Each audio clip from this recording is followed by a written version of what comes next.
করবে। নাম্বার এক, আমরা অনেকেই জানি হয়তো, আবার অনেকের অজানাও থাকতে পারে যে ইসলাম সর্বপ্রথম গ্রহণ করেছেন একজন নারী। আমাদের প্রিয় নবী সাল্লাল্লাহু আলাইহি ওয়াসাল্লামের প্রতি আল্লাহ তাআলা যখন ওহী প্রেরণ করলেন, তার সেই ওহীর প্রতি বিশ্বাস করেছেন সর্বপ্রথম একজন নারী। তার নাম কি? খাদিজা রাদিয়াল্লাহু তাআলা আনহা। কোন পুরুষ প্রিয় নবী সাল্লাল্লাহু আলাইহি ওয়াসাল্লামের প্রতি ঈমান আনেন নাই আগে, সবার আগে নারীরা ঈমান এনেছেন।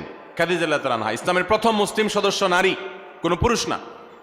দ্বিতীয়ত, ইসলামের প্রথম শহীদ হলেন একজন নারী, সুমাইয়া রাদিয়াল্লাহু তাআলা আনহা। ইসলামের জন্য যিনি নিজের জীবনকে উৎসর্গ করেছেন, ইসলামের জন্য জীবন উৎসর্গ করার মতো এরকম গৌরব, এরকম মর্যাদার অধিকারী হয়েছেন একজন নারী, সুমাইয়া রাদিয়াল্লাহু তাআলা আনহা। ভাইরা আমার, আমাদের মুসলিম মেয়েদের আনন্দিত হওয়ার জন্য, তাদের আল্লাহর কাছে কৃতজ্ঞতা প্রকাশ করবার জন্য